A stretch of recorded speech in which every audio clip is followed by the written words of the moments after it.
The telegram had been a lie, and Lily Katherine stood on the railway platform in Tucson, Arizona territory, with empty pockets and a heavier heart than she thought possible to carry. Behind her, the afternoon train was already pulling away with a screech of metal and a belch of black smoke, taking with it the last of her hope, and the man she had traveled 1,500 miles to marry, who had looked her up and down with cold eyes before declaring her photograph must have been taken by a generous camera, and disappearing into the crowded depot without another word. She watched the train until it became nothing more than a dark speck against the ochre landscape, then turned slowly to face the reality of her situation. The year was 1882, and she was a 22-year-old woman alone in a territory that still felt more wild than civilized, despite the railway that now connected it to the rest of the nation. Her carpetbag sat at her feet, containing everything she owned in the world: 3 dresses, a few undergarments, her mother's Bible, and a silver hairbrush that had been a gift on her 16th birthday. No money, no ticket home to Missouri, no prospects. The platform began to empty as passengers dispersed into the town or were collected by waiting families. Lily stood still, trying to formulate some kind of plan, but her mind felt as blank as the cloudless sky above. The Arizona sun beat down with an intensity she had never experienced back home, and she could feel sweat beginning to dampen the collar of her traveling dress. She had been foolish to come, foolish to believe that a man who wrote such beautiful letters could be so cruel in person, foolish to spend every cent she had on the journey west. "Miss, you all right there?" A deep voice interrupted her spiraling thoughts, and she turned to find a tall man watching her with concern evident in his brown eyes. He was perhaps 26 or 27, with sun-darkened skin and dark hair that needed a trim. His clothes marked him as a working man, a rancher probably, with dust on his boots and calluses visible on his hands. His face was honest and open, nothing handsome about it in a conventional sense, but there was something steady in his gaze that made her want to trust him. "I am quite well, thank you," she lied, because what else could she say to a stranger? That she had been abandoned, that she was destitute. Pride was sometimes all a person had left, and she clung to hers desperately. He did not look convinced. "Been standing here near an hour, miss. Saw you get off that train when it first pulled in. Most folks have somewhere to be by now." Had it been an hour? Lily glanced at the sun, now lower in the sky, and realized he must be right. Time had seemed to stop when her intended, Charles Morton, had walked away from her without even offering the courtesy of a proper rejection. Just those few cutting words about her appearance, and then nothing, as if their 6 months of correspondence had meant absolutely nothing to him. "I am waiting for someone," she said, the lie coming easier this time. "They have been delayed, I am sure." The man shifted his weight, his boots scraping against the wooden platform. "Thing is, Miss Station Master is about to close up for the day. There is not another train until tomorrow morning. If your party has not arrived by now, they are not coming today." Lily felt something crack inside her chest, some final bit of composure that had been holding her together. Her eyes burned with tears she absolutely would not shed in front of this stranger, no matter how kind his voice sounded. She turned away, gripping her carpetbag handle so tightly her knuckles went white. "Miss, I do not mean to pry into your business," the man continued, moving slightly so he stood in her peripheral vision without crowding her. "But I recognize a difficult situation when I see one. My name is Nathan Garrison. I have a ranch about 8 miles from town, been coming into Tucson for supplies. If you need help, I would be glad to offer it. No strings, no expectations. Just one person helping another." "I do not need charity," Lily said sharply, then immediately regretted her tone. This man was trying to be kind, and she was taking her anger at Charles Morton out on him. "I apologize. That was rude. I am just having a difficult day." "More than difficult, I would wager," Nathan said quietly. "Look, there is a boarding house 2 streets over run by Mrs. Henderson. She is a good woman, fair prices. Let me at least buy you a room for the night so you have somewhere safe to stay while you figure things out. Tomorrow, in the daylight, everything might look clearer." Lily wanted to refuse. Every ounce of her upbringing told her not to accept favors from strange men, but what choice did she have? She could not sleep on this platform. She had no money for a room.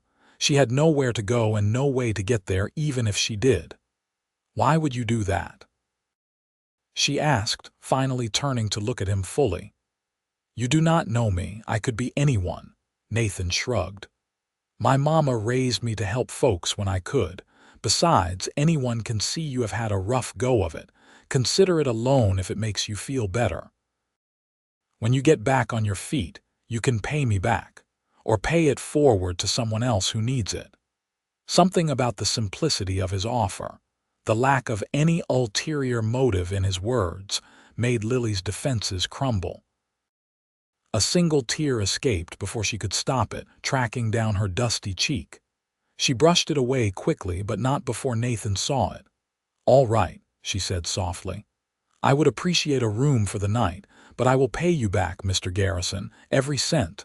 I do not know how yet, but I will." "Not worried about it," Nathan said, picking up her carpet bag before she could protest.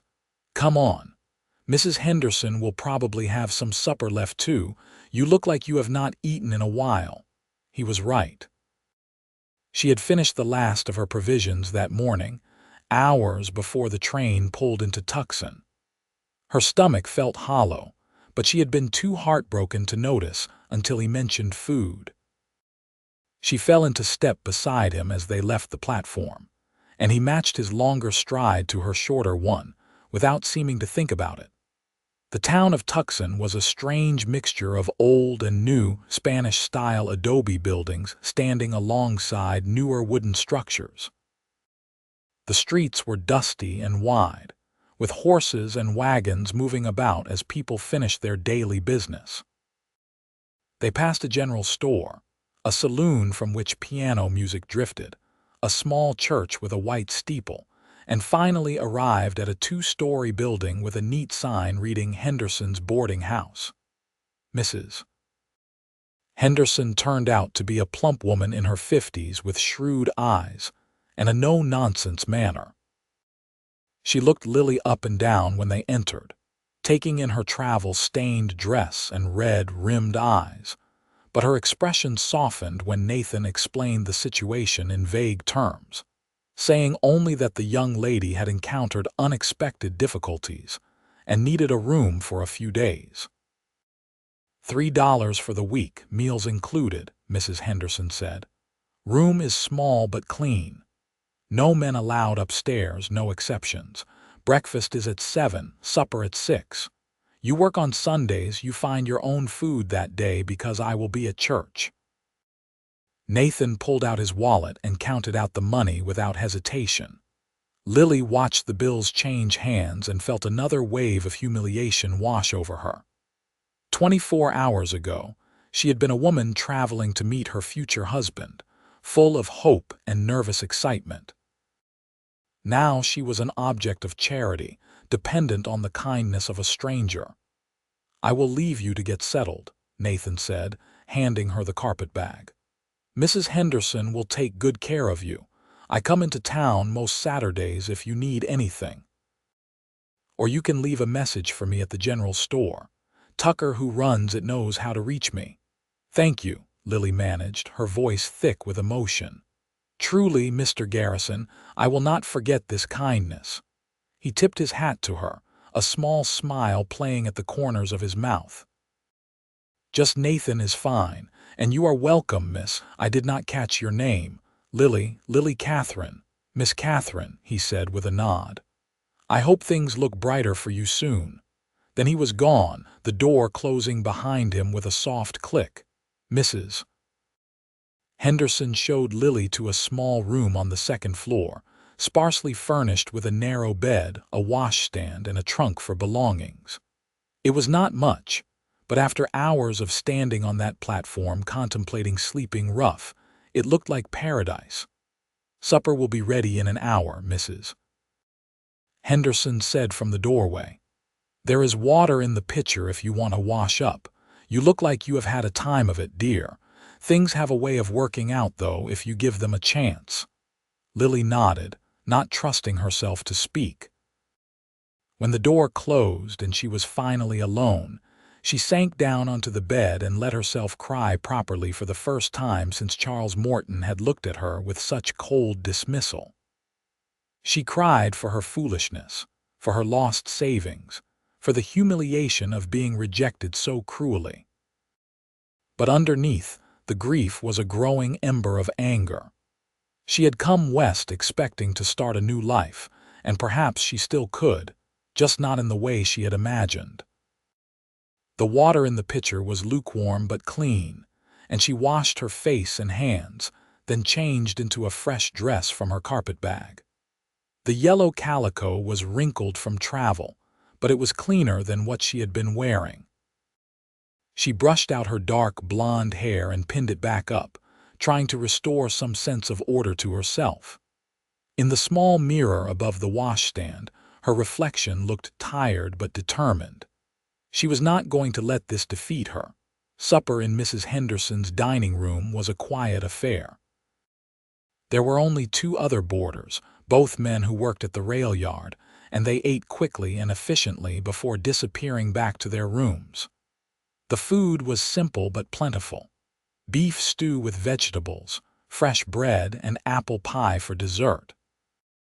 Lily ate slowly, savoring every bite, knowing she would need her strength for whatever came next. After the meal, she helped Mrs. Henderson clear the dishes, ignoring the older woman's protests that guests did not need to work. But Lily needed to do something useful, to feel like less of a burden. Mrs. Henderson eventually accepted the help with good grace, and they worked together in companionable silence, washing and drying the plates and utensils. "That Nathan Garrison is a good man," Mrs. Henderson said as they finished up. "Known him since he came to the territory 5 years ago.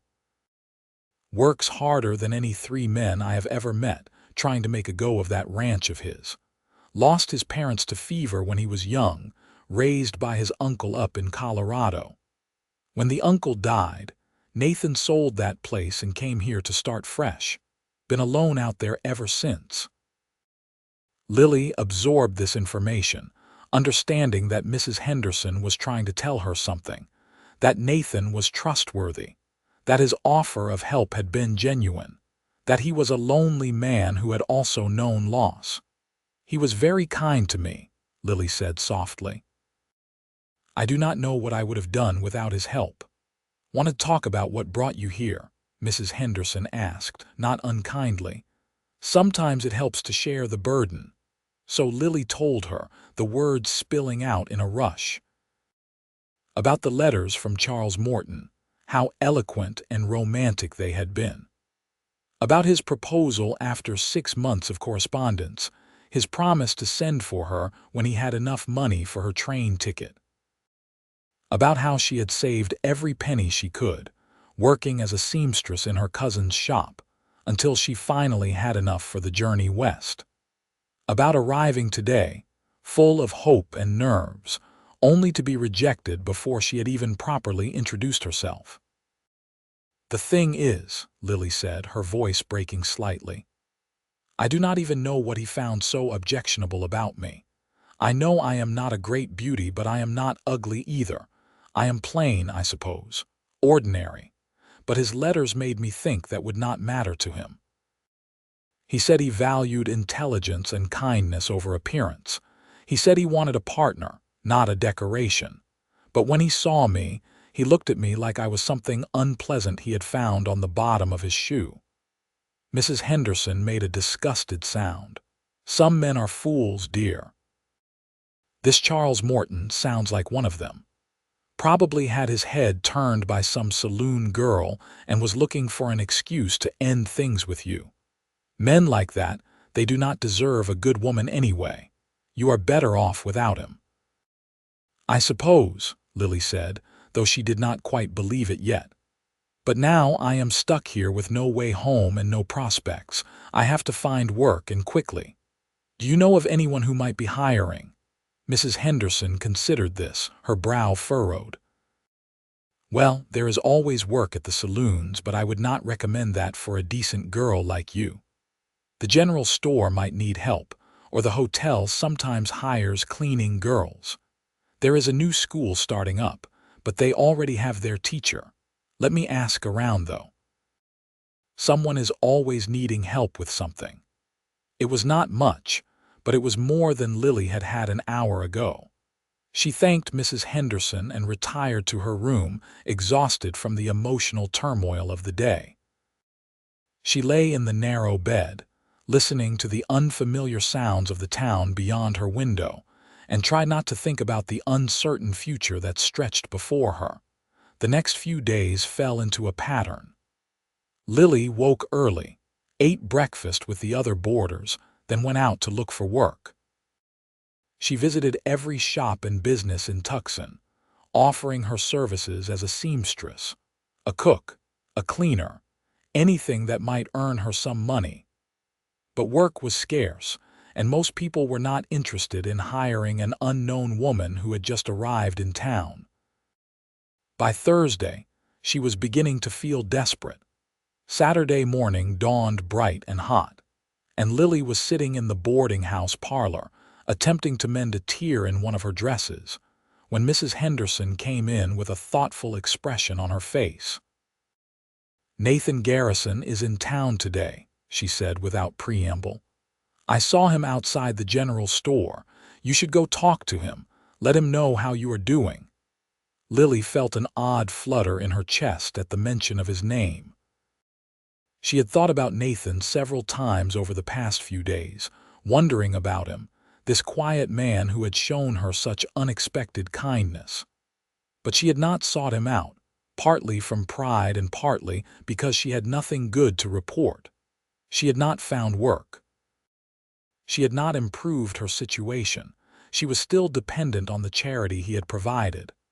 "I do not want to bother him," she said, focusing on her stitching. "He has already done more than enough for me." "Nonsense," Mrs. Henderson said firmly. "He will want to know you are all right. Besides, I have been thinking. Nathan might have worked for you out at his ranch. He runs the place by himself, which means he has no one to cook or clean or keep house. Most ranchers hire someone for that kind of work. You should ask him about it." The idea had merit, Lily had to admit. She was a good cook and an excellent seamstress, and she was not afraid of hard work. But the thought of working for Nathan, of being even more in his debt, made her uncomfortable. Still, what choice did she have? She was running out of time and options. "All right," she said, setting aside her mending. "I will go speak with him. Thank you, Mrs. Henderson, for everything." The older woman smiled warmly. "You are a good girl, Lily. Things are going to work out for you. I have a feeling about it." Lily was not sure she shared that optimism, but she appreciated the sentiment. She changed into her best dress, a deep blue cotton that brought out the color of her eyes, and pinned her hair carefully before heading out into the bright morning sunshine.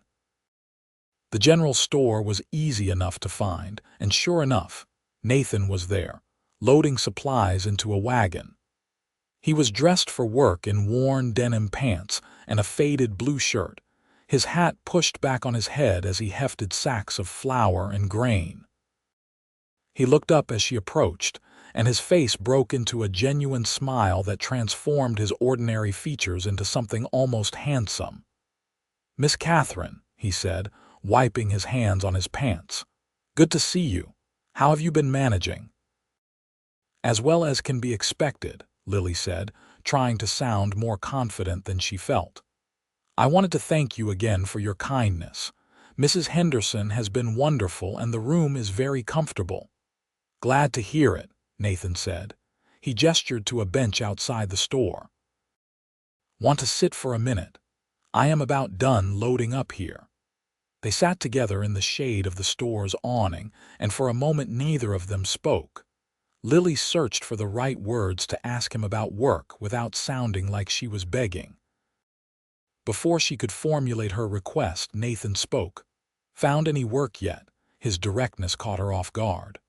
"No," she admitted. "I have asked everywhere, but no one seems to be hiring, or at least not hiring me."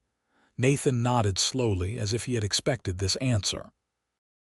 "Tucson is not a big town. Work can be hard to come by, especially for newcomers, but I have been thinking. I could use some help out at my ranch. Nothing improper," he added quickly, seeing her expression.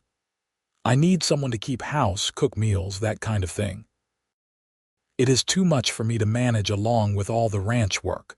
I was going to hire someone eventually anyway. Might as well be now." Lily felt a surge of hope so strong it almost made her dizzy. "You are serious? You would hire me?" "Sure would," Nathan said simply. "The bunkhouse has a separate room that was meant for a housekeeper. It is small but private with a good lock on the door. You would have your own space. I would pay you standard wages plus room and board. It is hard work.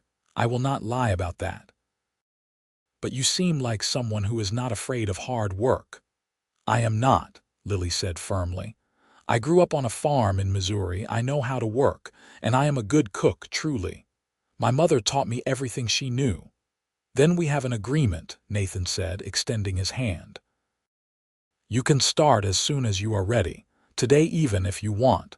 Save you having to pay for more nights at the boarding house." Lily shook his hand, feeling the calluses on his palm, the strength in his grip. "Today would be perfect. Thank you, Nathan. You have no idea how much this means to me."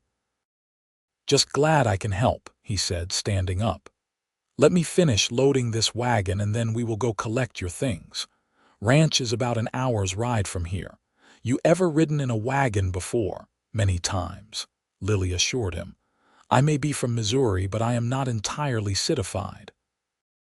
He grinned at that, a quick flash of humor that made her smile in return. As she watched him finish loading the supplies, Lily felt the first real spark of hope she had experienced since stepping off that train. Maybe Mrs. Henderson was right. Maybe things were going to work out after all. The ride to Nathan's ranch gave Lily her first real look at the Arizona territory, and it was unlike anything she had ever seen. The landscape was harsh and beautiful in equal measure, all red rock and scrubby vegetation, with mountains rising in the distance like ancient sentinels. The sun beat down mercilessly, but Nathan had given her his spare hat to shield her face, and she was grateful for it. They talked as the wagon rolled along the dusty road. Nathan told her about his ranch, how he ran mostly cattle with a few horses. He had 200 acres, he said, which sounded like a lot to Lily but which he described as a modest operation. He hoped to expand eventually, but for now he was focused on building up his herd and improving his grazing land. In turn, Lily told him about her life in Missouri, about growing up on a small farm with her parents and 2 brothers. She told him about learning to sew from her mother, about the joy she found in creating beautiful things from simple fabric. She did not talk much about why she had left, and Nathan did not push, seeming to understand that some stories needed time before they could be told. The ranch, when they finally reached it, was more substantial than Lily had expected. The main house was a solid adobe structure with a wide porch and shuttered windows. Nearby stood a barn, a stable, and the bunkhouse Nathan had mentioned. Everything looked well maintained, if a bit rough around the edges, the work of a man who took pride in his property but did not have enough hours in the day to keep everything perfect. "Bunkhouse is over there," Nathan said, pointing to a long, low building. "Your room is on the far end, separate entrance from where the ranch hands sleep. Not that I have any hands right now," he added with a wry smile. Cannot afford to hire anyone yet. Been managing on my own, but it has been running me ragged. Lily could see evidence of that in the dark circles under his eyes, the weariness in his shoulders. This man worked himself to exhaustion every single day, she realized, trying to make his dream of a successful ranch into reality. Nathan showed her to her room, which was indeed small but clean and private. It had a narrow bed, a dresser, a small table and chair, and best of all, a window that looked out over the rangeland beyond. The bunkhouse also had a common area with a wood stove, a sink with a pump, and a table for eating. It was simple but adequate, and Lily felt herself relaxing for the first time in days. Main house has the kitchen, Nathan explained. That is where you would do most of the cooking. I will show you where everything is. Larder is pretty well stocked. I am not a picky eater, but I admit I have been living mostly on beans and bacon for the past few months. Would be nice to have some variety. Lily smiled. I can definitely provide variety. When would you like me to start? How about tomorrow? Nathan suggested. That gives you today to get settled in, figure out where everything is. I will show you around the property, introduce you to the animals. Tomorrow you can start with breakfast. I usually eat around 6 if that is not too early. 6 is fine, Lily assured him. I am used to early mornings. They spent the rest of the afternoon with Nathan giving her a tour of the ranch. He showed her the chickens, which would provide eggs for cooking, the cow, which would provide milk, the small vegetable garden behind the main house, which was struggling in the heat, but still producing tomatoes and peppers, the spring that provided water for the property, the well with its pump, the root cellar where he stored preserves and supplies. As they walked, Lily found herself watching Nathan, noticing little things about him. The way he spoke gently to the animals, the pride in his voice when he pointed out improvements he had made to the property, the careful way he helped her over rough ground without making it seem like he thought she was helpless. He was considerate and kind, she realized, in a way that seemed inherent to his nature rather than something he put on for show. By the time the tour was complete, the sun was beginning to set, painting the sky in shades of orange and pink that took Lily's breath away. She had never seen such colors back in Missouri, where the horizon was broken up by trees and hills. Here, the sky stretched on forever, vast and magnificent. It is beautiful, she said softly, watching the light change. It is, Nathan agreed, but when she glanced over, he was not looking at the sky. He was looking at her, and there was something in his expression that made her heart skip. Then he seemed to realize what he was doing and looked away quickly, clearing his throat. I should let you get settled in. I brought up your bag earlier. If you need anything, the main house is right there. Just knock. Thank you, Lily said, for everything, for the job, for giving me a chance. I will work hard for you, Nathan. You will not regret hiring me. I do not think I will, he said quietly. Then he tipped his hat and headed toward the main house, leaving Lily standing in the fading light, feeling more hopeful than she had in a very long time. That night, lying in her narrow bed in the bunkhouse, Lily thought about the strange turn her life had taken.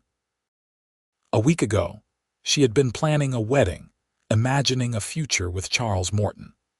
Now she was in the employ of a rancher she barely knew, living in the wild Arizona territory, further from home than she had ever been. It should have terrified her, but instead she felt a strange sense of rightness, as if this was where she had been meant to end up all along. The next morning, Lily woke before dawn, determined to prove her worth. She dressed quickly in her oldest work dress and made her way to the main house, where Nathan had told her she would find everything she needed. The kitchen was basic but functional, with a good wood stove, plenty of pots and pans, and a well-stocked larder just as he had promised. She started coffee first, the way her mother had taught her, strong and hot. Then she began working on breakfast. There were eggs from the chickens, bacon in the larder, flour for biscuits. She found butter and honey, potatoes that could be fried. Within an hour, she had a feast spread out on the kitchen table. Nathan appeared right at 6, drawn by the smell of fresh coffee and cooking food. His eyes widened when he saw what she had prepared. "You made all this?" "I did," Lily said, feeling pleased with his reaction. "I hope you are hungry." "Starving," he admitted, sitting down at the table. He filled his plate and took a bite of the biscuits, and a look of pure bliss crossed his face. "These are incredible. I have not had biscuits this good since my mama was alive." Lily felt herself flush with pleasure at the compliment. "I am glad you like them. There is plenty, so eat as much as you want." They ate together in comfortable silence, and Lily found herself enjoying the simplicity of it. There was no pressure to make conversation, no awkward attempts at small talk. Just two people sharing a meal at the start of a new day. After breakfast, Nathan headed out to work on the ranch, and Lily began her tasks. She washed the dishes, then moved on to cleaning the main house.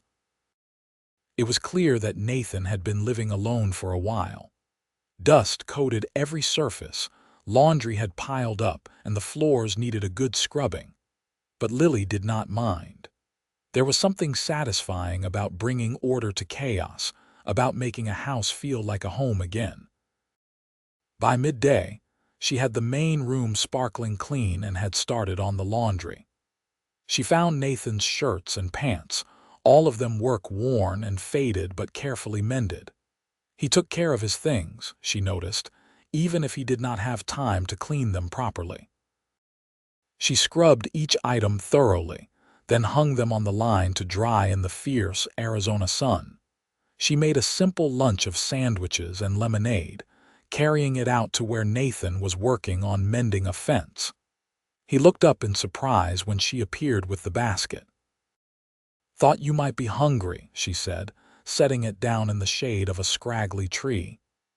"You did not have to bring it out here," Nathan said, but he was already reaching for the food. "But I appreciate it. Saves me time."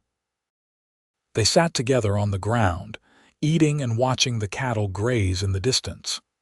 It was peaceful, Lily thought, in a way that life in town had never been.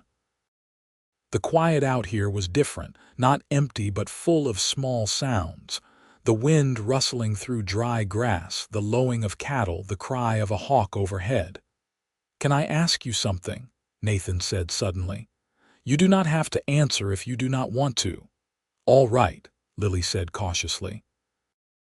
"That man who brought you here, the one who left you on the platform, were you supposed to marry him?" Lily had known this question would come eventually. "Yes," she said simply. "We had been corresponding for 6 months. He proposed through letters, said he would send for me when he had enough money. I saved up for the train ticket myself because I wanted to come sooner.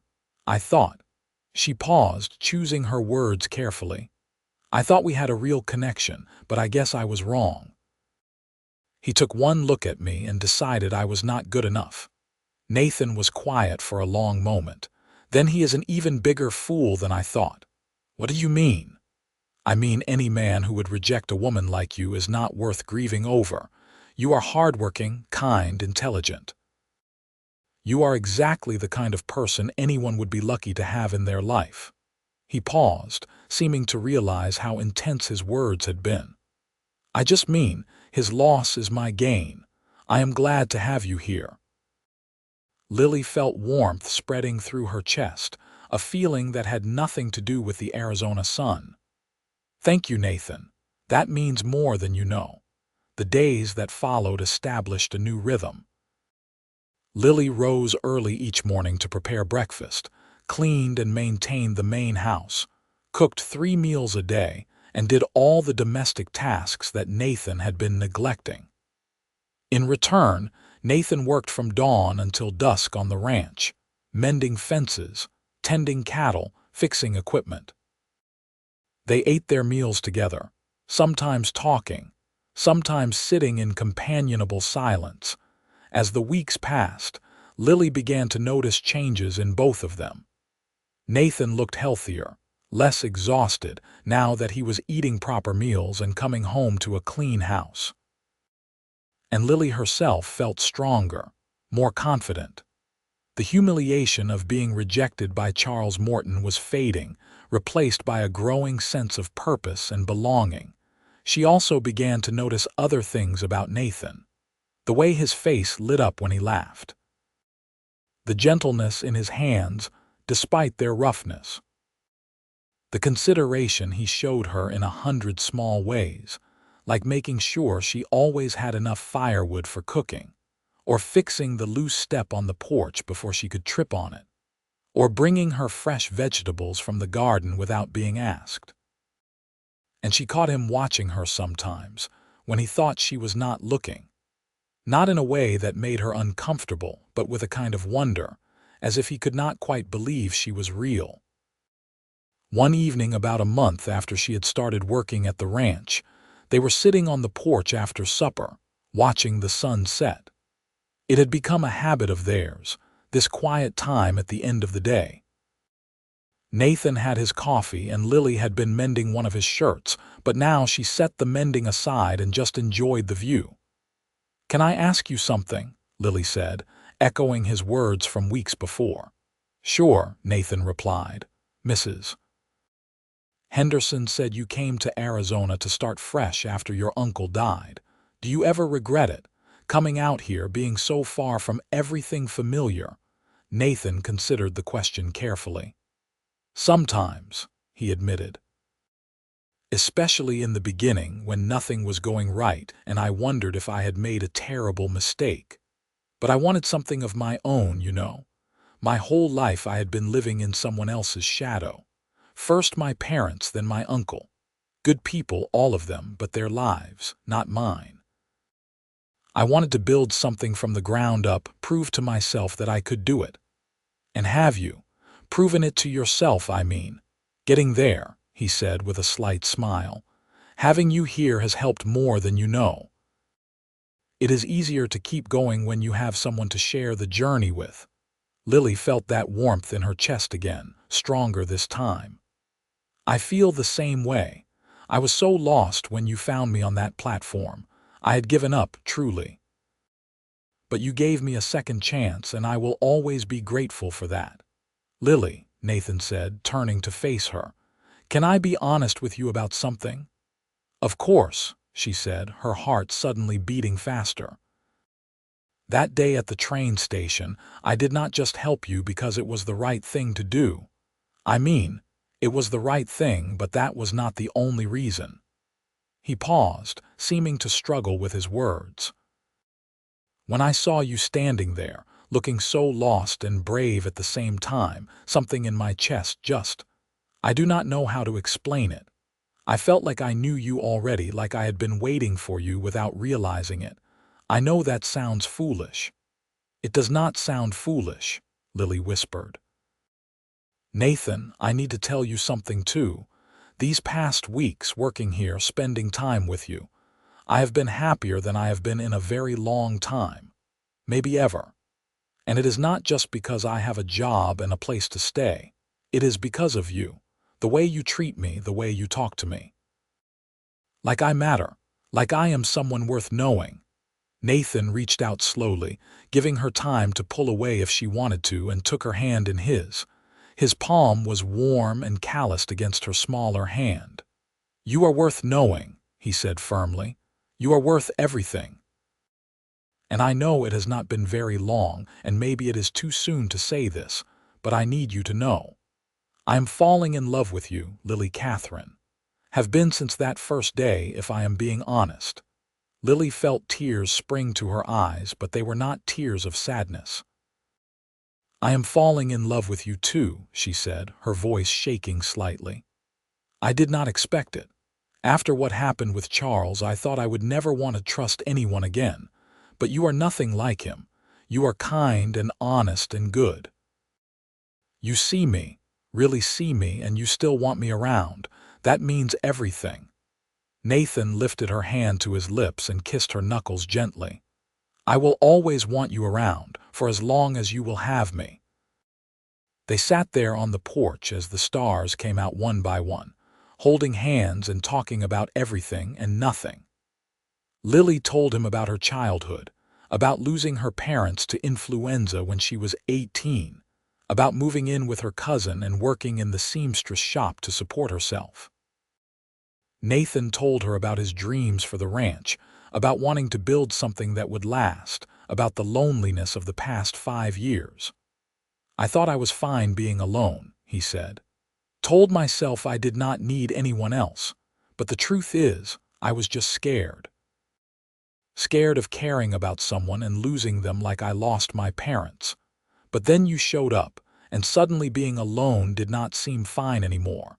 It seemed like a waste." "I understand that fear," Lily said, "but I think sometimes you have to risk getting hurt if you want to find something real."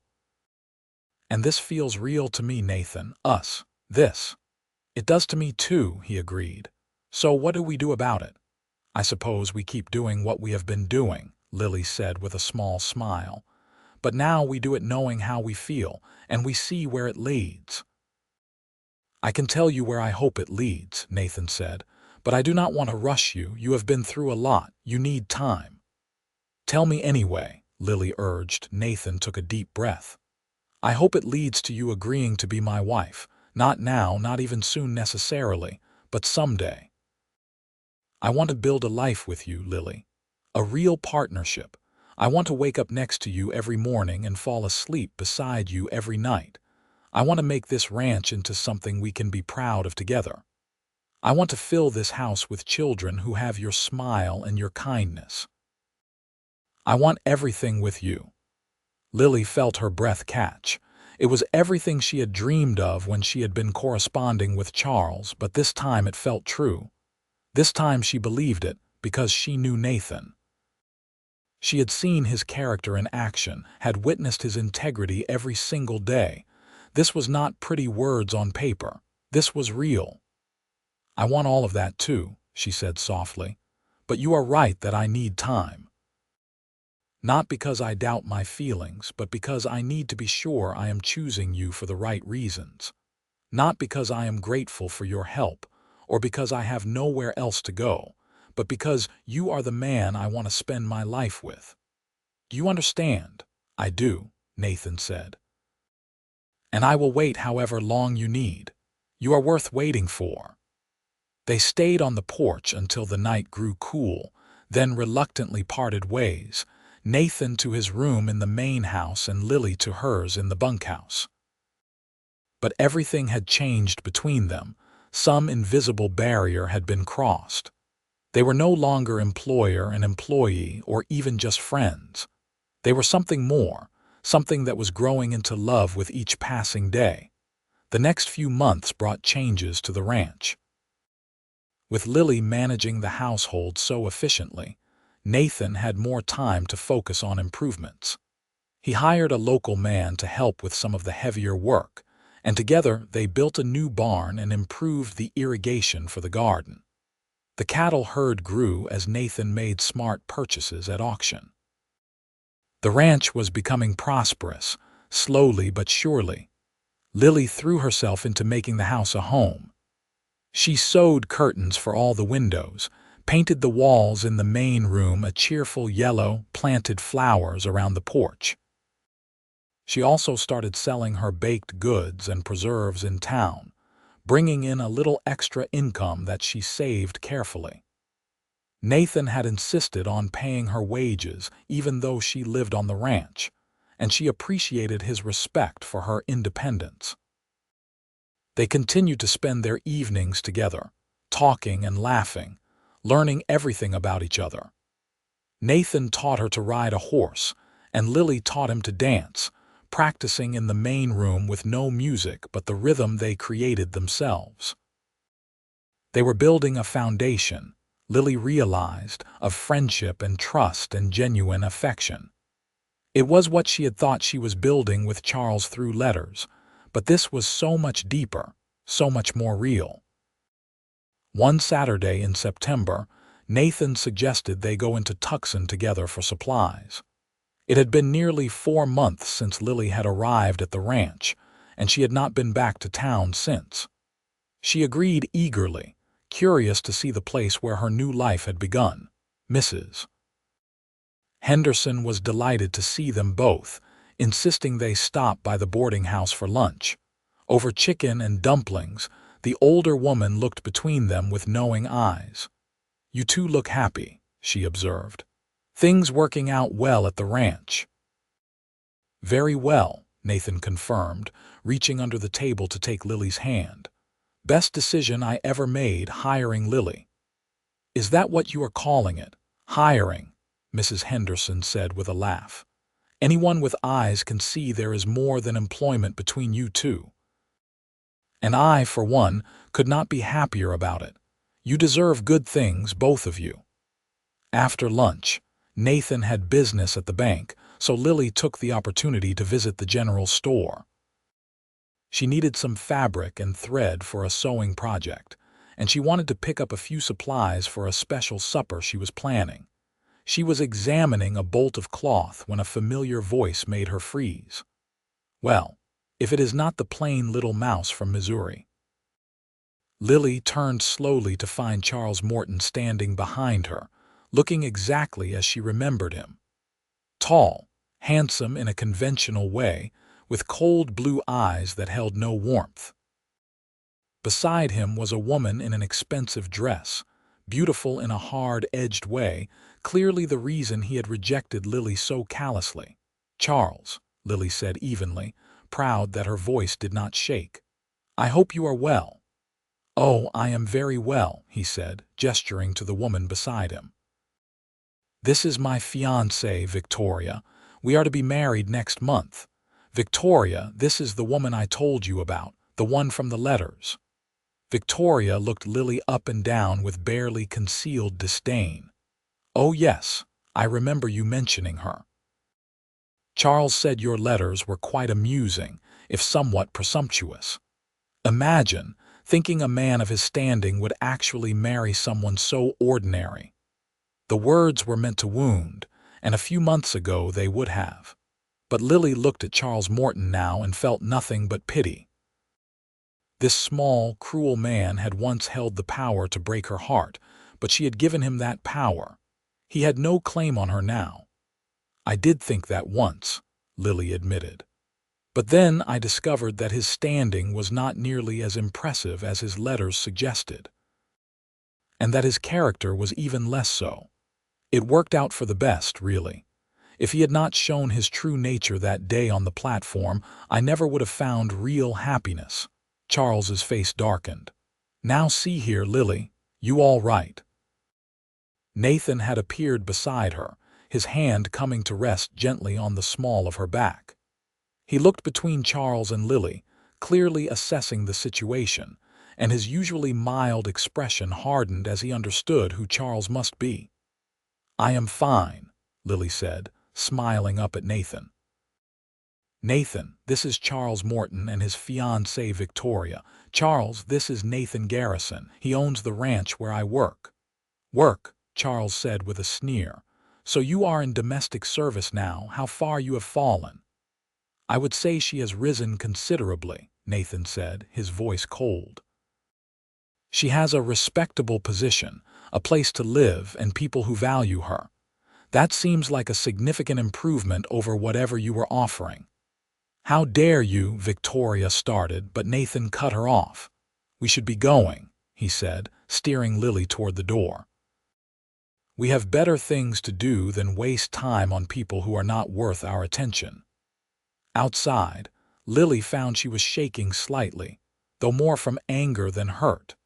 Nathan pulled her into his arms, right there on the street, and she melted against him, taking comfort in his solid warmth. "Are you all right?" he asked quietly. "That was him, was not it? The man who left you on the platform?" "Yes," Lily said. "And you know what the strangest thing is? I looked at him just now and I could not remember why I ever thought I wanted to marry him. He is handsome, I suppose, but there is nothing beneath that. No kindness, no depth. He is just a beautiful shell with nothing inside. He is a fool, Nathan said fiercely. But I am glad he is a fool, because if he had not been, you would not be with me now. Lily pulled back to look up at him, and the love she saw in his eyes took her breath away. Nathan Garrison, I do not need any more time to be sure. I love you, completely and absolutely. And if that offer of marriage is still open, my answer is yes. 1,000 times yes. Nathan's face transformed with joy. You mean it. You really mean it. I have never been more certain of anything, Lily said. You are everything I ever wanted and more. You are my home, Nathan. Wherever you are, that is where I belong. He kissed her then, right there on the main street of Tucson, and Lily kissed him back with all the love in her heart. When they finally broke apart, both of them were smiling so wide their faces hurt. We should go get a ring, Nathan said. Make this official. We should go tell Mrs. Henderson, Lily countered. She is going to be so excited. They did both in the end. Nathan bought Lily a simple gold band from the jewelry shop, and she wore it proudly as they went back to the boarding house to share their news. Mrs. Henderson cried with happiness and insisted on hosting the wedding breakfast, refusing to take no for an answer. When is the wedding? She asked, already making plans. Soon, Nathan said, looking at Lily for confirmation. No point in waiting when we already know we want to spend the rest of our lives together. 2 weeks, Lily suggested. That gives us time to make arrangements, but not so long that we have to wait forever. 2 weeks is perfect, Nathan agreed. They were married on a bright October morning at the small church in Tucson, with Mrs. Henderson and her boarders in attendance, along with Tucker from the general store and a few ranchers Nathan had befriended. Lily wore a new dress she had made herself, pale blue cotton with white lace, and carried wildflowers Nathan had picked that morning. Nathan wore his best suit, brushed and pressed, and looked so handsome and nervous that Lily wanted to laugh and cry at the same time. The ceremony was simple but meaningful. When the preacher asked Nathan if he took Lily to be his wife, his "I do" rang out strong and clear. And when Lily was asked the same question, she looked into Nathan's eyes and said, "I do," with absolute certainty. They sealed their vows with a kiss that was chaste enough for church, but held the promise of all the kisses to come. Then they were walking back down the aisle together, husband and wife, partners for life. The wedding breakfast at Mrs. Henderson's was a joyful affair, full of laughter and good food and warm wishes. But eventually, Nathan and Lily were able to slip away, riding back to the ranch in the wagon as the sun climbed higher in the sky. "How does it feel to be Mrs. Garrison?" Nathan asked as they drove. "Like the most natural thing in the world," Lily said honestly. "Like I was always meant to be Mrs. Garrison, and everything before was just waiting for this moment." Nathan lifted her hand to his lips and kissed it. "I am the luckiest man alive." "I think I am the lucky one," Lily said. "You saved my life that day at the train station, Nathan, in more ways than one." "We saved each other," Nathan said. "You gave me a reason to work hard, someone to come home to at the end of the day, someone to build a future with. Before you, I was just going through the motions. Now, everything means something." They arrived at the ranch to find that someone, probably Mrs. Henderson, had decorated the porch with ribbons and flowers. It made Lily smile, this tangible evidence that they were loved and supported by their community. Nathan carried her over the threshold of the main house, and Lily laughed with delight. Inside, everything was just as she had left it that morning, clean and cozy and welcoming. But now it was truly their home, not just Nathan's house where she worked. That night, lying in Nathan's arms in the bed they now shared, Lily marveled at the twists and turns that had brought her to this place. If Charles Morton had not rejected her, she never would have needed Nathan's help. If Nathan had not been at the train station that day, she did not know where she would have ended up. If she had not taken a chance on working at an isolated ranch for a man she barely knew, she never would have discovered this deep, abiding love. "What are you thinking about?" Nathan murmured, running his fingers through her hair. "About fate," Lily said. "About how sometimes the worst things lead to the best things. I was so heartbroken when Charles rejected me, but if he had not, I never would have found you. And this, what we have, it is so much better than anything I had imagined with him." "I think about that too," Nathan admitted. "About how you almost passed right through my life. What if I had not gone to town that day? What if I had not seen you on that platform? What if I had walked past and minded my own business?" "But you did not," Lily said, kissing his jaw. "You stopped. You helped. You gave me a chance, and I will spend the rest of my life being grateful for that." "I did not do it so you would be grateful," Nathan said. "I did it because I could not do it. Something in me recognized something in you, like calling to like." They fell asleep tangled together, warm and safe and deeply content. The future stretched before them, full of possibility and promise. The first year of their marriage was busy and productive. Nathan expanded the cattle herd further, and Lily started selling more of her goods in town.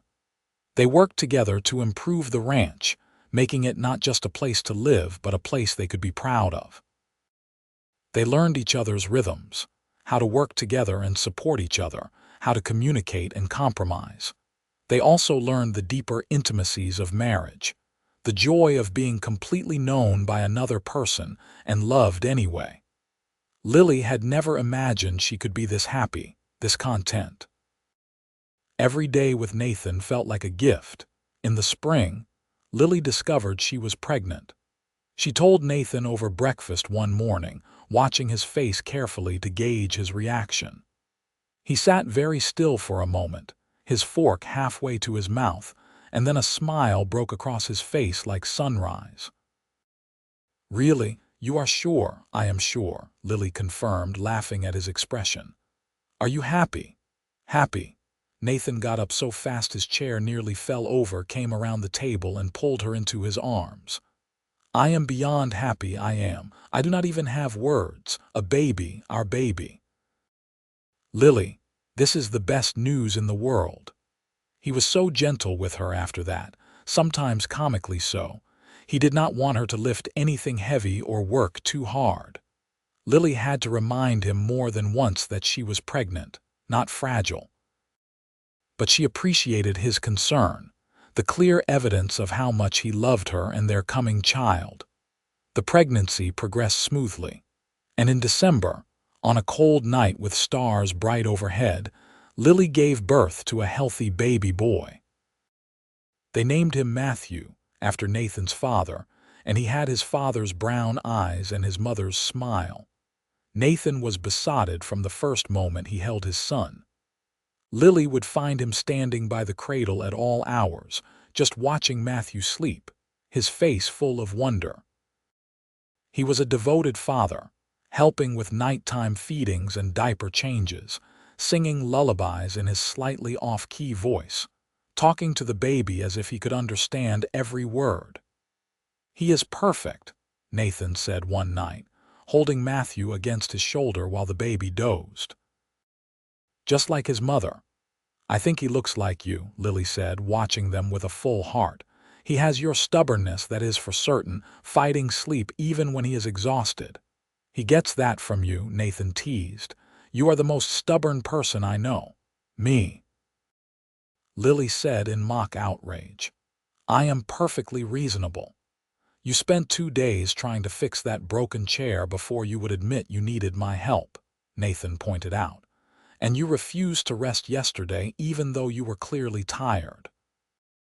"Well, someone has to keep this household running," Lily said. But she smiled, because they both knew she loved taking care of their home and family. Matthew grew from a baby into a toddler, curious and energetic, constantly getting into things. Lily and Nathan watched with pride as he took his first steps, said his first words, began to develop his own personality.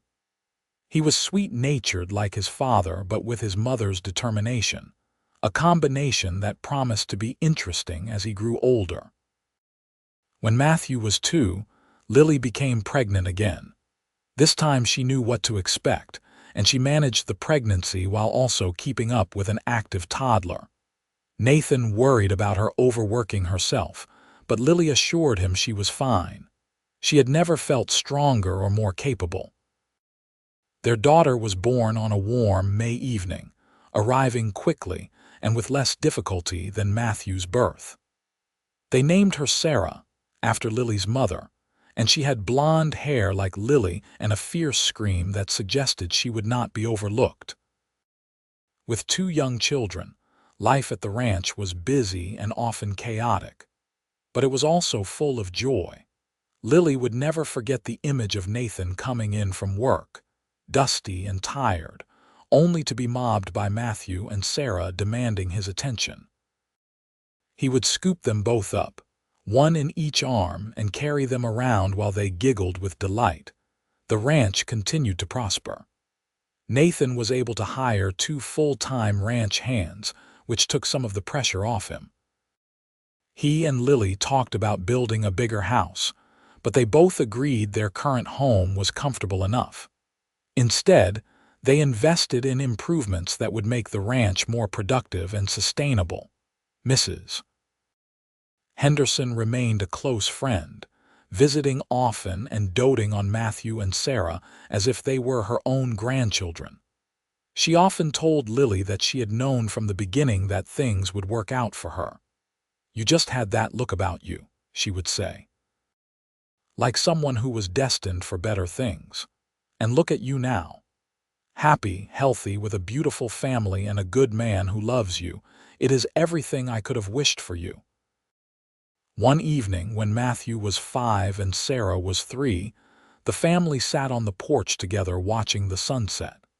It had become a tradition, this quiet time at the end of the day, a chance to be together before the children went to bed. Matthew was chattering about something he had seen in the barn, and Sarah was drawing pictures in the dust with a stick. Nathan had his arm around Lily, and she leaned into him contentedly. "You ever think about that day at the train station?" Nathan asked quietly. "When I first saw you." "Sometimes," Lily admitted, "but it feels like a lifetime ago, like it happened to different people." "In a way it did," Nathan said. "We are not the same people we were then. You were heartbroken and lost. I was lonely and resigned to being alone. Now look at us." Lily surveyed their life. The ranch that had grown into a successful operation, the house that was filled with love and laughter, the children who were thriving, the man beside her who was her partner in every sense of the word. It was more than she had ever dreamed possible. "I was thinking," Nathan continued, "maybe we should take a trip sometime. Show the children where you came from, visit your cousin in Missouri. It would be good for them to know their family history." "I would like that," Lily said, "but not yet, maybe when they are a bit older. Right now, I am happy right here." "Me too," Nathan said. "This is everything I ever wanted, everything I never even knew I wanted until you came along." Matthew tugged on Nathan's sleeve. "Papa, tell us the story again." "What story?" Nathan asked, though he knew perfectly well what Matthew meant. "About how you and Mama met," Matthew said. "About the train station and how you saved her." Nathan looked at Lily and they shared a smile. This had become one of Matthew's favorite stories, and Sarah was getting old enough to appreciate it too. They had simplified it, of course, leaving out the painful parts about Charles Morton and focusing instead on the kindness of a stranger who became something more. "Well," Nathan began, settling back in his chair. "It was a hot day in August and I had gone into town for supplies. I was about to head home when I noticed a young woman standing on the train platform. She looked lost and worried, and something told me I should check on her. "And that was Mama," Matthew said, as if this were a revelation even though he had heard the story dozens of times. "That was Mama," Nathan confirmed. "And I asked if she was all right, but she said she was fine even though I could tell she was not." "Because she was too proud to ask for help," Lily added, tickling Matthew until he giggled. "I was being very stubborn." "You were," Nathan agreed. "But eventually you let me help you, and I brought you to Mrs. Henderson's, and then I offered you a job at the ranch." "And then you fell in love," Sarah piped up, her young voice certain, "and got married and had us." "That is exactly right," Lily said, pulling her daughter onto her lap. "Your papa saw someone who needed help and he did not walk away. That is the kind of man he is. Kind and good and always willing to do the right thing." "Your mama is the brave one," Nathan countered. "She came to a new place all alone and made a life for herself. She works harder than anyone I know, and she fills our home with love. That is what makes her special." The children listened, enthralled as always by the story of how their parents met. They did not need to know about the rejection and heartbreak that had preceded that meeting. They only needed to know that their parents loved each other and loved them, and that was all that truly mattered. As the sun finally dipped below the horizon and the stars began to appear, Nathan carried a sleepy Sarah inside while Lily walked with Matthew. They put the children to bed, reading stories and singing songs until both were asleep. Later, in their own bed, Nathan pulled Lily close. "Have I told you lately that I love you?" "Not since this morning," Lily said teasingly. "I was starting to wonder." "I love you," Nathan said seriously. "I love you more now than I did the day we married, and I loved you quite a lot then. Every day with you is better than the last." "I love you too," Lily whispered. "You know, I used to think that being left on that platform was the worst thing that ever happened to me, but now I see it was the best. It brought me to you. It gave me this life. I would not change a single thing." "Not even the hard parts?" Nathan asked. "Especially not the hard parts," Lily said firmly. "They made me strong enough to appreciate what we have. They taught me what real love looks like. Charles Morton did me a favor by rejecting me, though I doubt that was his intention. He set me free to find something real." They lay together in the darkness, listening to the familiar sounds of the ranch at night. The wind rustling through the dry grass, the distant lowing of cattle, the creak of the house settling. These were the sounds of home, of a life built together through hard work and devotion. The years continued to pass, bringing new challenges and new joys. The ranch grew more successful with each season. Matthew and Sarah grew into intelligent, kind children who helped around the ranch and brought constant entertainment with their antics. When Matthew was 8 and Sarah was 6, Lily gave birth to another daughter, Emma, completing their family. Nathan proved to be just as devoted a father the third time around as he had been with the first two. He was patient and loving, teaching the children everything he knew about ranching and animals and the land. He also made sure they understood the value of kindness and hard work, leading by example in everything he did. Lily thrived in her role as wife and mother, but she also maintained her own interests. She continued to sew and sell her goods in town, donating a portion of the proceeds to help other women in difficult situations. She never forgot what it felt like to be alone and desperate, and she tried to pay forward the kindness Nathan had shown her. Mrs. Henderson remained a fixture in their lives until she passed away peacefully in her sleep at the age of 73. Lily grieved for the woman who had been like a mother to her, but she was grateful for all the years they had together. At the funeral, she told Nathan that Mrs. Henderson had lived to see her happily settled, which was all she had wanted. On their 10th wedding anniversary, Nathan surprised Lily with a trip to Tucson, just the two of them. The children stayed with the ranch hands and their wives, who had become like family over the years. Nathan booked them a room at the hotel, far nicer than Mrs. Henderson's boarding house, and took Lily to dinner at the best restaurant in town. 10 years, Nathan said, raising his glass. 10 years since the best day of my life. I thought the best day was when we met, Lily teased. That was the luckiest day, Nathan corrected. The best day was when you agreed to marry me, when you made me the happiest man alive. You make it sound like you did not contribute to our happiness, Lily said. But you have given me everything I ever wanted. A home, a family, a partnership. You have loved me through good times and hard times. You have been my rock, my safe harbor. I am the lucky one, Nathan Garrison. Then we are both lucky, Nathan said, taking her hand across the table. And I look forward to spending the next 10 years and the 10 after that, and all the years we are given being lucky together. After dinner, they walked through the town, past the general store where they had bought Lily's wedding ring, past the church where they had married, and finally to the train station. It was late evening and the platform was empty, but Lily could still remember standing there 10 years ago, lost and alone and heartbroken. This is where it all began, Nathan said, standing where he had stood that long ago afternoon. I was loading up my wagon, trying to work up the energy to make the drive back to the ranch when I saw you, and I just knew somehow that my life was about to change. Mine too, Lily said. I just did not realize it at the time. I thought my life was over. I thought I had failed at everything. But I was just at the beginning of us. Nathan pulled her into his arms right there on the platform where they had first met. I would do it all again, he said. Every moment, every struggle, every triumph, as long as it led me back to you. We do not have to do it again, Lily said with a laugh.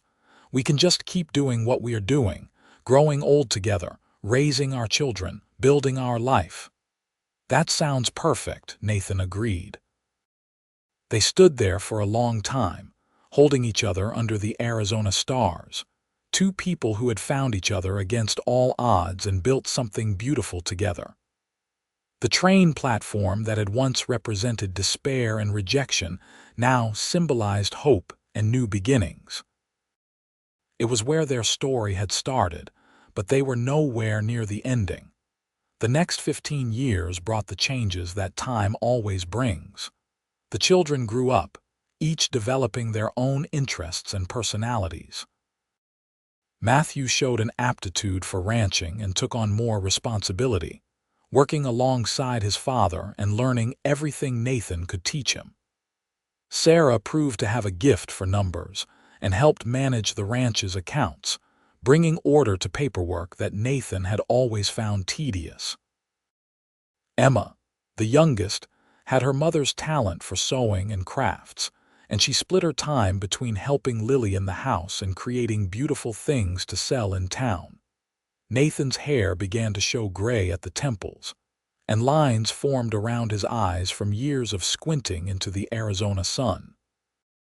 But he was still strong and capable, still the steady presence that Lily had fallen in love with all those years ago. He worked hard but also made time for his family, never too busy to listen to his children's concerns or take an evening walk with his wife.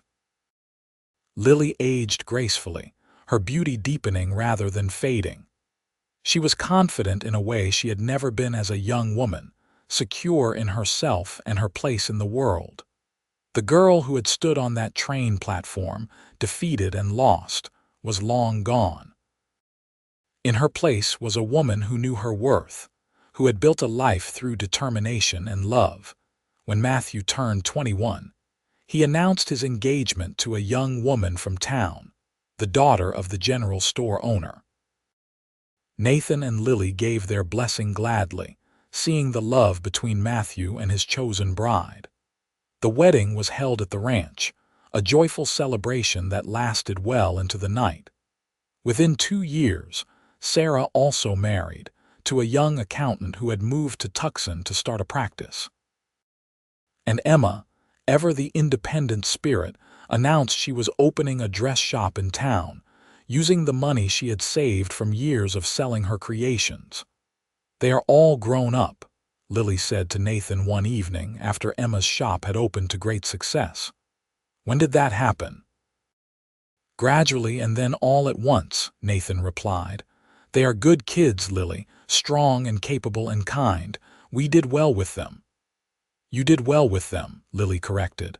"You showed them what a good man looks like, what a good father looks like. They had the best example."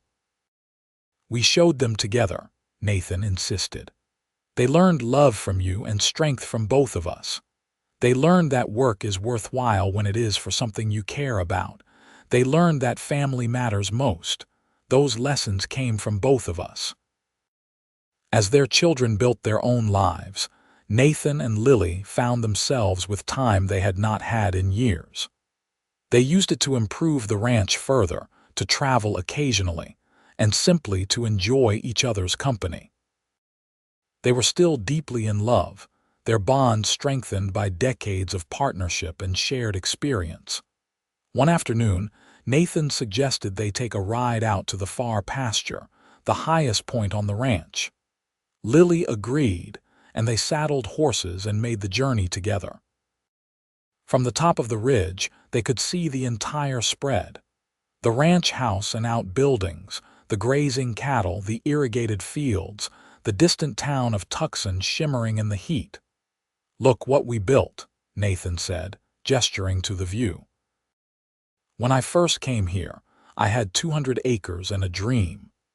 Now we have 500 acres, 3 children with families of their own, and more success than I ever imagined. And it is all because of you, Lily, because you took a chance on me, because you worked beside me every single day, because you believed in what we could create together." "I think we both took chances on each other," Lily said, moving her horse closer to his so she could take his hand. "And we both worked hard. This is not your achievement or mine, it is ours. Everything we have, we built together." They sat on their horses, hands linked, looking out over their land as the afternoon sun painted everything gold. Lily thought about that terrified girl on the train platform who had thought her life was over at 22.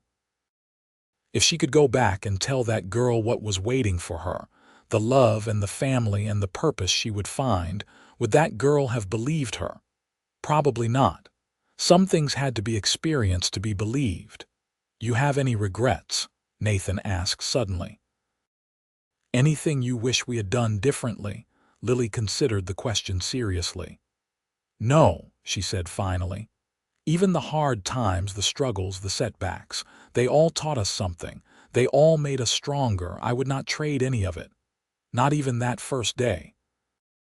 When you were left on the platform, especially not that," Lily said firmly. "Because if that had not happened, we would not have happened. And you, Nathan Garrison, are the best thing that ever happened to me. Meeting you, falling in love with you, building this life with you. That is my greatest achievement, even more than our children or this ranch or anything else. You are my greatest joy." Nathan's eyes were suspiciously bright. "You are my greatest joy too, Lily. Every single day with you is a gift. I never take it for granted."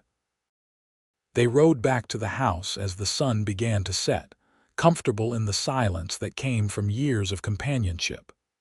That evening they sat on the porch as they had done thousands of times before, watching the familiar sky transform with color.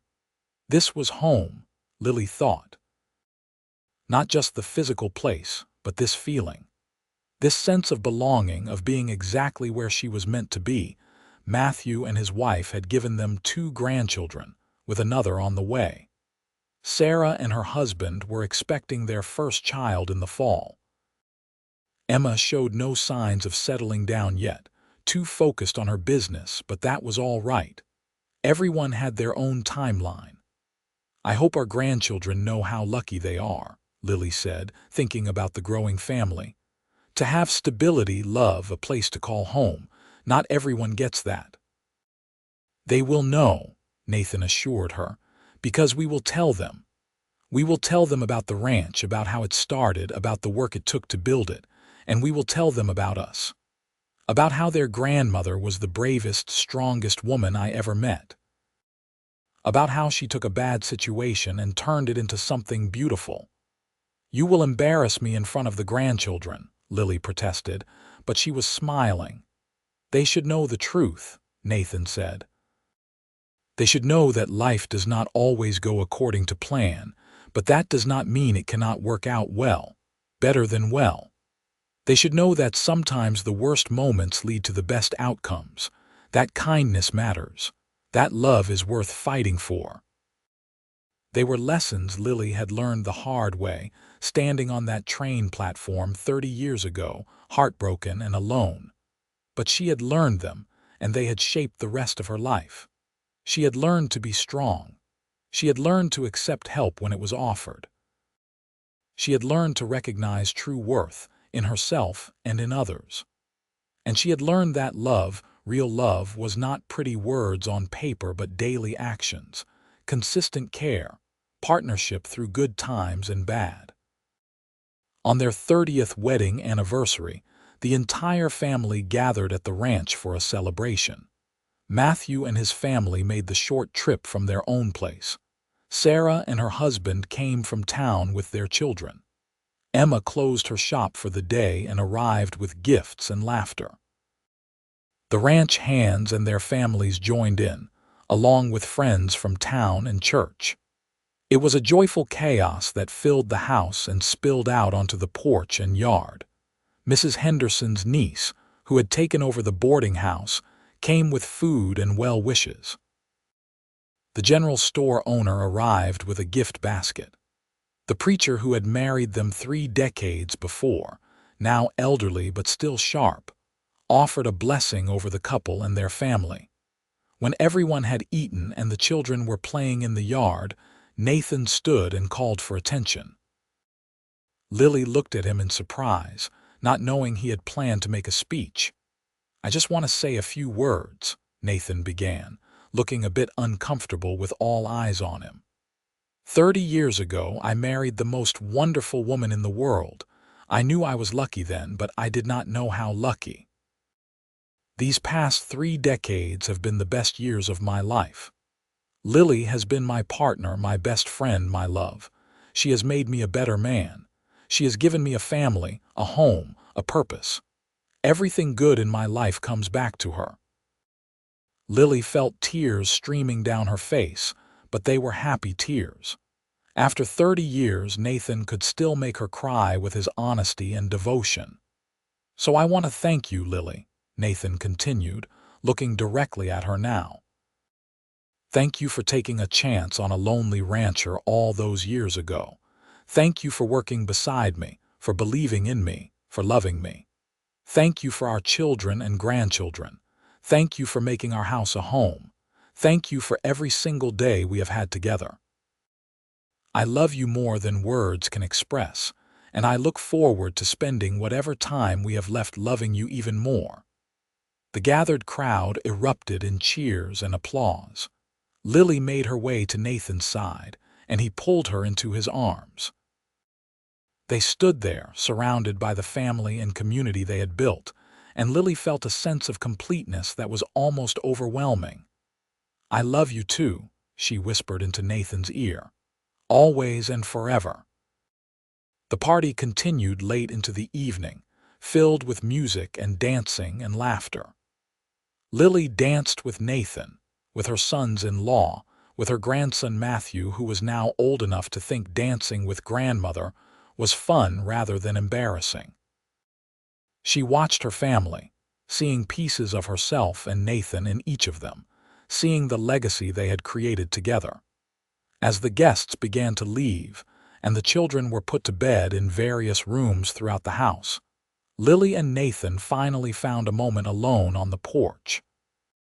The stars were bright overhead, the same stars that had witnessed their journey from strangers to lovers to partners for life. "It has been a good life," Nathan said quietly. "The best life," Lily agreed. "And it is not over yet. We have more years ahead of us, more memories to make. More grandchildren to spoil, more sunsets to watch, more mornings to wake up beside each other." "As many as we are given," Nathan said, pulling her close. "And I will treasure every single one." They sat together in the darkness, two people who had found each other against all odds and had made something beautiful together. The ranch that stretched out before them was a testament to their hard work and determination. The family sleeping inside the house was proof of their love and partnership. And the quiet contentment between them was the reward for choosing each other, every single day, for 30 years.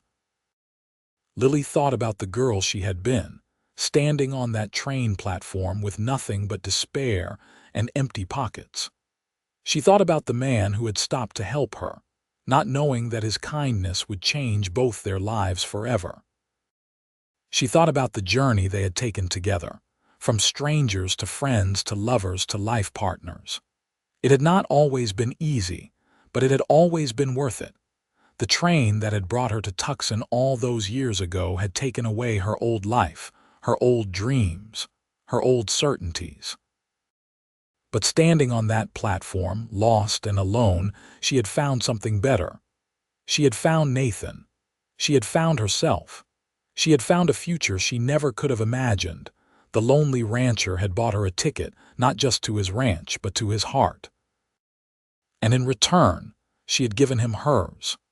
It was the best trade either of them had ever made, and the dividends had been paying out for 30 years. They would continue paying out for however many years they had left, and then beyond, in the children and grandchildren who carried their legacy forward. As the night deepened and the temperature dropped, Nathan and Lily finally went inside, hand in hand, ready to sleep in the bed they had shared for 3 decades. Tomorrow would bring new challenges and new joys, but they would face them together as they had faced everything else. Partners, lovers, best friends, two halves of a whole that had been forged in the heat of the Arizona desert and tempered by years of devotion. It was, Lily thought as she drifted off to sleep in Nathan's arms, exactly the ending she had dreamed of when she was young. Except it was not an ending at all. It was just another day in the middle of a beautiful story, one that would continue as long as they both drew breath. And when their story finally did end, it would live on in the memories of their children, in the history of their ranch, in the legacy of love and partnership they left behind. The woman who had been left on the platform with no money home had found something worth far more than a ticket back to Missouri. She had found her home, her purpose, her heart's desire. And the lonely rancher who had stopped to help a stranger had found that sometimes the greatest adventures begin with a simple act of kindness. Together, they had built not just a ranch but a life, and it was a very good life indeed.